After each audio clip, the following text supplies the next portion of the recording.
A jornada de Ana, das correntes à liberdade. O sol da manhã entrava pela janela entreaberta, pintando faixas douradas no chão de madeira. Ana observava, imóvel, enquanto os raios dançavam sobre suas mãos entrelaçadas. Mais uma noite de insônia. Mais uma batalha silenciosa contra as vozes que sussurravam falhas, medos e culpa. Você nunca vai conseguir. Deus já se esqueceu de você. As palavras ecoavam, pesadas como pedras no peito. Ela se levantou, arrastando os pés até a pequena mesa onde repousava sua Bíblia, desgastada pelo tempo e pelas lágrimas. Abriu ao acaso, como fazia sempre que a desesperança apertava demais. Seus dedos pararam em Filipenses 4:8. Finalmente, irmãos, tudo que é verdadeiro, tudo que é respeitável, tudo que é justo, tudo que é puro, tudo que é amável, tudo que é de boa fama, se alguma virtude há e se algum louvor existe, seja isso que ocupe o vosso pensamento. Ana fechou os olhos. Aquela não era uma ordem distante, mas um convite. Um caminho. A chave da verdade. Os pensamentos negativos eram como teias finas, mas sufocantes. Ana começou a anotar cada mentira que a assombrava: sou um fracasso. Deus me abandonou. Nada vai mudar. Depois, ao lado de cada uma, escrevia uma verdade bíblica. Em Cristo, sou nova criação. 2 Coríntios 5:17. Ele nunca me deixará. Deuteronômio 31:6.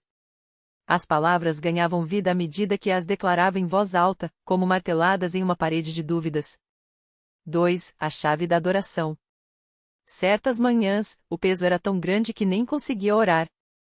Foi então que descobriu o poder de louvar antes de pedir. Colocava uma música, cantava mesmo sem vontade, e pouco a pouco, o foco saía do problema e voltava para aquele que já havia vencido a morte. Entrai por suas portas com ações de graças. Salmo 100:4.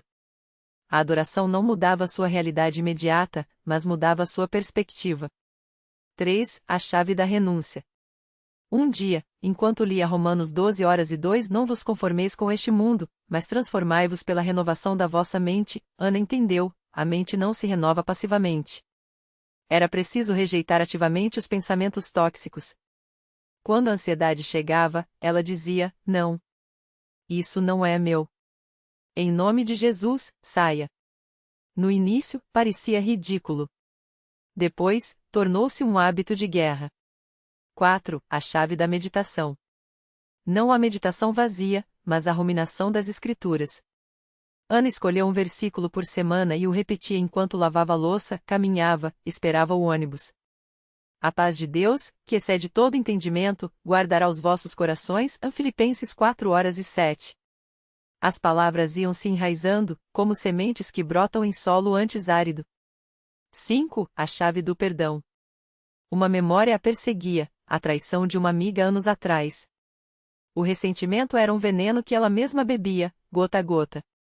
Até que leu Mateus 6:14: se perdoardes aos homens as suas ofensas, também vosso Pai Celeste vos perdoará.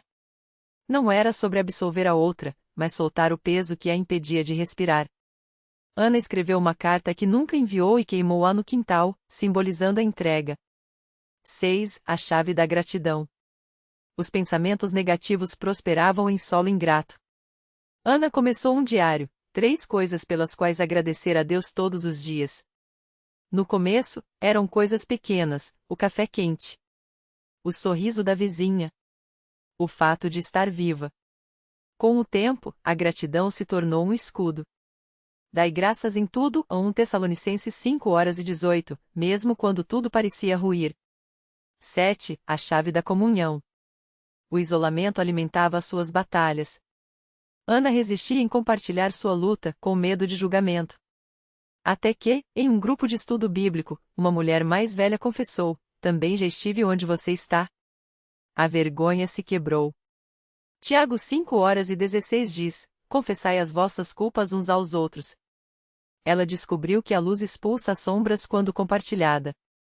8. A chave da ocupação. A mente ociosa era um campo aberto para o inimigo. Ana passou a preencher os vazios com serviço, visitava um asilo, ensinava crianças na igreja, plantava hortaliças no fundo do quintal. O que as tuas mãos tiverem que fazer, faze-o com toda a tua força. Em Eclesiastes 9:10. O propósito afugentava a paralisia. 9. A chave da esperança. Em Lamentações 3:21-23, ela encontrou âncora: esta é a minha esperança, a misericórdia do Senhor não tem fim, suas compaixões não se esgotam. Renovam-se cada manhã. Ana passou a repetir isso ao amanhecer, como um ritual. A esperança não negava a dor, mas a colocava em perspectiva temporária, passageira. 10. A chave do silêncio. Por fim, aprendeu que nem toda batalha se vence com palavras. Às vezes, era preciso calar a alma e simplesmente estar na presença de Deus. Como Abacuque 2:20, o Senhor está no seu santo templo, cale-se diante dele toda a terra. Nos momentos de quietude, sem petições nem lamentos, ela sentia uma paz que transcendia a compreensão. Passaram-se meses. As vozes não haviam desaparecido completamente, mas perderam o poder. Ana ainda tinha dias difíceis, mas agora carregava um arsenal. Uma manhã, enquanto regava as plantas, notou algo novo: um pássaro tinha feito ninho no pé de jabuticaba ao lado da janela. Observou os filhotes, frágeis e dependentes, e sorriu.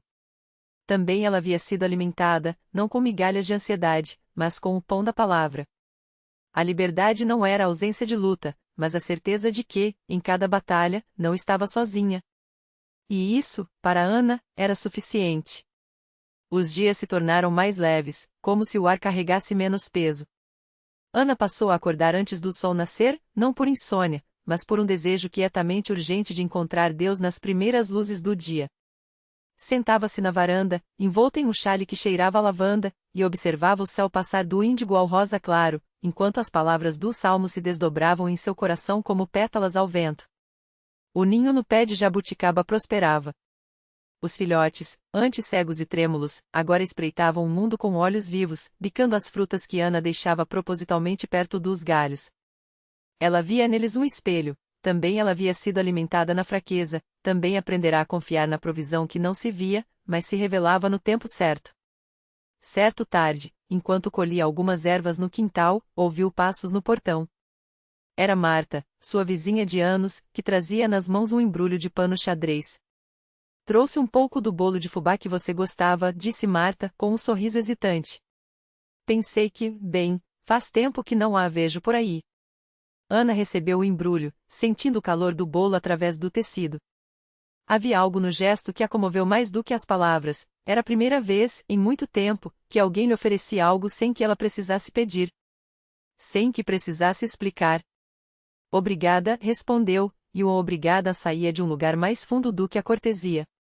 Era gratidão pela vida que, aos poucos, voltava a fluir em detalhes simples: um bolo, um ninho, uma manhã sem pressa.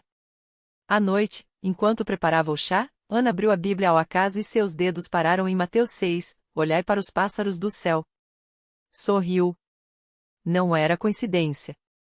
Nada naquela jornada havia sido. As vozes ainda sussurravam às vezes, como folhas secas arrastadas pelo vento, mas ela já não as temia. Sabia que, abaixo do ruído, havia uma corrente mais profunda, uma voz que não gritava, mas sustentava. Naquela mesma semana, o padre da paróquia a convidou para ajudar na organização da biblioteca comunitária. Ana aceitou sem hesitar. Entre prateleiras empoeiradas e livros esquecidos, redescobriu o prazer de servir sem se consumir. As mãos que antes se retorciam em ansiedade agora folheavam páginas, ordenavam volumes, ofereciam histórias a crianças que vinham correndo depois da catequese. Um menino, de olhos grandes e desconfiados, aproximou-se dela certo dia. A senhora acha que Deus ouve a gente mesmo quando a gente não sabe rezar direito? Ana baixou-se até a altura dele e segurou suas mãos pequenas, ásperas de tanto brincar na terra. Ele ouve até quando a gente não diz nada, respondeu. Às vezes, o silêncio é a melhor oração. O menino assentiu, como se aquela resposta fosse exatamente o que ele precisava, não uma explicação, mas uma permissão para ser simplesmente como era. As estações mudaram. As jabuticabas amadureceram e caíram, alimentando novos pássaros. Ana aprendeu que a cura não era um destino, mas um caminho que se percorria com passos pequenos e deliberados, um chá compartilhado, uma página virada, um ninho vazio que anunciava voos novos. E, em meio a tudo isso, Deus estava ali não como uma resposta a ser decifrada, mas como a presença que tornava cada respiração um milagre quieto. O menino, que agora chamavam de Zé, passou a sentar-se no alpendre da casa de Ana todas as tardes, observando o caminho de formigas que subiam o tronco da mangueira. Não falava muito, mas sua presença era como o cheiro de terra molhada depois da chuva, discreta, mas impossível de ignorar. Certa manhã, Ana o encontrou no quintal, ajoelhado junto ao pé de manacá, onde uma borboleta recém-saída do casulo tremia as asas ainda úmidas. Zé estendia a mão, sem tocar, como se soubesse que algumas coisas só se revelam quando não são forçadas. Ela vai voar? Perguntou, sem tirar os olhos do inseto. Ana sentou-se ao seu lado, sentindo o peso da pergunta que não era só sobre a borboleta. Quando estiver pronta, respondeu. E assim foi. A borboleta abriu as asas, primeiro devagar, depois com um movimento que parecia ao mesmo tempo frágil e invencível. Zé sorriu, e Ana viu nele algo que não estava ali antes, a certeza de que também poderia, um dia, se soltar sem medo. Os dias seguiram seu ritmo. Ana ensinou a colher ervas sem arrancar a raiz, a reconhecer o canto dos pássaros antes mesmo de vê-los, a esperar. Zé, por sua vez, trouxe de volta algo que ela havia esquecido, a capacidade de se maravilhar com o óbvio. Um grão de milho brotando, a sombra de uma nuvem passando sobre o rosto, o gosto do café ainda quente nas mãos frias da manhã. Até que chegou o dia em que Zé apareceu com um embrulho de pano surrado. É para você, disse, entregando-lhe o pacote com as duas mãos. Dentro, uma pequena imagem de barro, grosseiramente moldada, uma mulher com os braços abertos, como se estivesse recebendo algo ou alguém. O rosto era simples, quase abstrato, mas os olhos, dois sulcos profundos, pareciam guardar uma luz própria. Eu fiz, murmurou Zé, coçando a terra com a ponta do pé.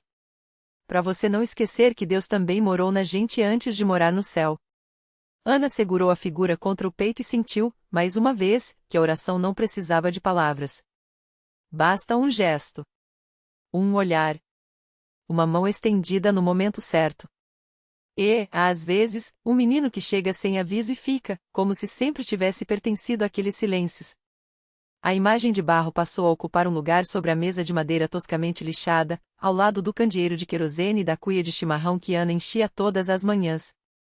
Não era um altar, mas se tornará um ponto de referência na casa, algo que os olhos buscavam sem querer, como quem procura o fio de uma história já conhecida. Zé não falou mais no assunto. Continuou a aparecer ao amanhecer, trazendo lenha ou ajudando a consertar a cerca de arame farpado que cercava o pequeno pomar. Às vezes, ficava sentado no degrau da varanda, observando Ana amassar a massa do pão ou colher os tomates que o sol do verão deixava rubros quase da noite para o dia. Não havia pressa em suas mãos, nem nas palavras que escolhia quando as dizia. Mas Ana notou que, desde a entrega da imagem, o menino passará a tocar com mais frequência o próprio peito, como se verificasse algo que só ele sabia estar ali. Uma tarde, enquanto a chuva batia no telhado de zinco, Zé chegou ensopado, os cabelos grudados na testa. Sem tirar os olhos do chão, estendeu para Ana um punhado de sementes escuras, quase pretas. É de uma árvore que tem lá no morro, explicou, balançando os pés descalços. A velha Dona Maria disse que elas curam a tristeza. Ana segurou as sementes na palma da mão e sentiu seu peso mínimo, quase imperceptível. Sabia que Dona Maria, a benzedeira do povoado, não falava à toa. Mas também sabia que tristeza não era algo que se curasse como uma ferida ou uma febre. Ainda assim, guardou as sementes num frasco de vidro vazio, ao lado da imagem de barro. Naquela noite, sonhou com uma mulher de braços abertos, igual à figura que Zé esculpira. No sonho, a mulher não tinha rosto, mas Ana reconheceu seus próprios gestos na maneira como ela estendia as mãos, não para receber, mas para oferecer algo que não tinha nome. Acordou com o gosto de terra na boca e a certeza de que precisava plantar aquelas sementes, mesmo sem saber o que brotaria delas. No dia seguinte, enquanto cavava a terra úmida com as próprias mãos, Zé observava em silêncio, encostado no tronco de um pé de goiaba. Não perguntou por que ela escolhera aquele canto do quintal, nem por que enterrava as sementes uma a uma, como se fossem promessas. Só quando Ana terminou, ele se aproximou e cobriu os sulcos com uma camada fina de terra, alisando-a com as palmas das mãos, como quem afaga um animal adormecido. Demora para nascer, avisou, como se falasse consigo mesmo. Mas quando nasce, não morre fácil. Ana não respondeu. Limpou as mãos na saia e olhou para o céu, onde as nuvens se desfiavam devagar, como fios soltos de um novelos. Pensou em como certas coisas, um menino, uma imagem de barro, um punhado de sementes, chegavam sem aviso e se instalavam, quietas, até se tornarem parte do que já estava ali. Não eram respostas, mas também não eram perguntas. Eram apenas presenças, e isso bastava. Dias depois, enquanto regava o canteiro recém-plantado, Ana notou que Zé havia deixado algo novo sobre a mesa, um pequeno pote de barro, igual ao que usava para guardar mel. Dentro, uma pasta espessa e escura, com cheiro de ervas queimadas e terra molhada. É para passar nas mãos, disse ele, quando ela o olhou interrogativa. Quando a pele rachar de tanto trabalhar. Ana não perguntou como ele soubera que suas mãos doíam ao entardecer, nem de onde tirar a receita. Apenas mergulhou os dedos no unguento e sentiu o calor se espalhar, como se algo antigo e quase esquecido estivesse voltando ao lugar. Zé sorriu pela primeira vez desde que chegara, um sorriso rápido, que mais parecia um tremor nos lábios, e saiu correndo em direção ao morro, como se tivesse pressa de chegar a algum lugar que só ele conhecia. A imagem de barro continuava ali, imóvel, com seus braços abertos e seus olhos fundos. Ana passou os dedos sobre ela, sentindo a aspereza do material, e pensou que talvez Deus, ou qualquer coisa que valesse por ele, não morasse apenas no céu ou nas igrejas de paredes brancas, mas também nas coisas que as mãos criavam quando não tinham medo de errar. Nas sementes que demoravam a brotar. Nos meninos que apareciam sem aviso e ficavam, como se sempre tivessem pertencido àqueles silêncios. E, pela primeira vez em muito tempo, Ana não sentiu falta de palavras. Bastava aquietar os olhos e deixar que o mundo, com suas rachaduras e suas pequenas ofertas, falasse por ela. O vento soprava mais forte à medida que o menino subia o morro, arrastando consigo o cheiro de terra molhada e capim queimado. Seus pés descalços afundavam levemente na poeira, mas ele não diminuía o passo. No alto, onde as pedras formavam um círculo irregular, havia algo que só ele via, uma sombra alongada, quase humana, que se movia contra o sol poente. Não era um fantasma, nem um santo. Era apenas o eco de uma presença que ele já conhecia, como se o próprio ar guardasse a memória de quem ali havia passado antes. Ana observou o menino desaparecer atrás da colina, mas não o seguiu. Em vez disso, voltou-se para a imagem de barro, agora banhada pela luz dourada do fim da tarde. Com cuidado, pegou um punhado de água da bilha que estava ao lado e umedeceu as mãos, alisando as rachaduras que o tempo e o sol haviam aberto na figura. Não era para consertá-la, sabia que as fissuras faziam parte dela, como as cicatrizes faziam parte das pessoas. Era apenas um gesto, uma forma de dizer que ainda estava ali, que não tinha medo de tocar no que era frágil. Dentro da casa, o fogo no fogão crepitava abaixo. A panela de barro com os últimos grãos de milho cozinhando exalava um vapor quente que se misturava ao cheiro de ervas secas penduradas nas vigas. Ana sentou-se à mesa, os dedos ainda sujos de terra, e pegou o caderno que guardava na gaveta. As páginas estavam cheias de desenhos, mãos, rostos, árvores com raízes expostas como veias. Não eram obras para serem mostradas, apenas marcas do que ela não conseguia dizer em voz alta. Na última folha, traçou com o carvão o contorno de um menino correndo, os braços estendidos como se quisesse abraçar o céu. Lá fora, a noite caía devagar, e com ela vinham os sons que só os que sabem ouvir conseguem reconhecer, o farfalhar das folhas da gameleira, o choro distante de um animal noturno, o rangido da porta da casa ao lado, que nunca fechava direito. Ana apagou o lampião e ficou na escuridão, deixando que os olhos se acostumassem à penumbra. Foi então que viu, no morro, uma luzinha trêmula, como a de um pirilampo preso na palma de uma mão. Não era fogo, nem estrela. Era algo que piscava uma, duas vezes, e depois se apagava, como se alguém tivesse soprado sobre uma brasinha. Ela não se levantou. Sabia que algumas coisas não precisavam ser buscadas para serem encontradas. Na manhã seguinte, o menino voltou. Desta vez, trazia nas mãos um punhado de sementes pretas e brilhantes, como contas de um rosário quebrado. Sem dizer nada, depositou-as sobre a mesa, ao lado do caderno de Ana. Ela reconheceu, eram sementes de jurema, daquelas que só brotavam depois de muito tempo, e que diziam guardar sonhos nas suas cascas. Você vai plantar? Perguntou Ana, embora já soubesse a resposta. O menino apenas balançou a cabeça, os olhos fixos no horizonte, como se visse algo além das colinas. Então, com a mesma urgência de sempre, saiu correndo novamente, desta vez em direção ao rio, onde a água corria lenta e espessa, carregando consigo os segredos que a terra não queria guardar. Ana ficou observando a poeira que o menino levantava no caminho, até que ela se dissipou no ar quente. Então, pegou as sementes com cuidado, sentindo o peso pequeno, mas denso, de cada uma entre os dedos. Não eram apenas grãos, e eram promessas adormecidas, como as palavras que ela mesma guardava há anos no caderno de capa desgastada. Sem pressa, cavou pequenos buracos na terra ao lado da casa, onde o sol batia forte pela manhã, mas a sombra do jambo se estendia generosa à tarde. Enterrou as sementes uma a uma, cobrindo-as com a palma da mão, como se afagasse um segredo. Não perguntou se brotariam, nem quando. Algumas coisas, como o menino parecia saber, não dependiam de respostas, mas de tempo. Os dias passaram, e o rio continuou a levar suas águas carregadas, enquanto as colinas mantinham seu silêncio verde. Ana não viu mais o menino, mas às vezes, ao amanhecer, encontrava pegadas pequenas perto do canteiro onde as sementes dormiam. Não as varria. Deixava que o vento ou a chuva se encarregassem de apagá-las, como faziam com tudo que não precisava ser lembrado para existir. Até que, numa tarde em que o ar cheirava a terra molhada, Ana notou o primeiro broto, um fio fino, teimoso, rompendo a crosta seca. Não era muito, mas era o bastante. Sentou-se ao lado do canteiro, como quem aguarda um amigo, e abriu o caderno. As páginas, antes cheias de palavras solitárias, agora pareciam respirar junto com o vento. Quando a primeira flor de Jurema desabrochou, branca e leve como um suspiro, Ana soube que o menino não voltaria. Não porque tivesse partido, mas porque algumas coisas, como as sementes, como os sonhos, como as pessoas que nos encontram sem procurarmos, já estão onde precisam estar. Ela fechou os olhos e, pela primeira vez em muito tempo, não sentiu falta de nada. A terra, o rio e o silêncio bastavam. E, entre as linhas do que não foi dito, tudo finalmente fazia sentido.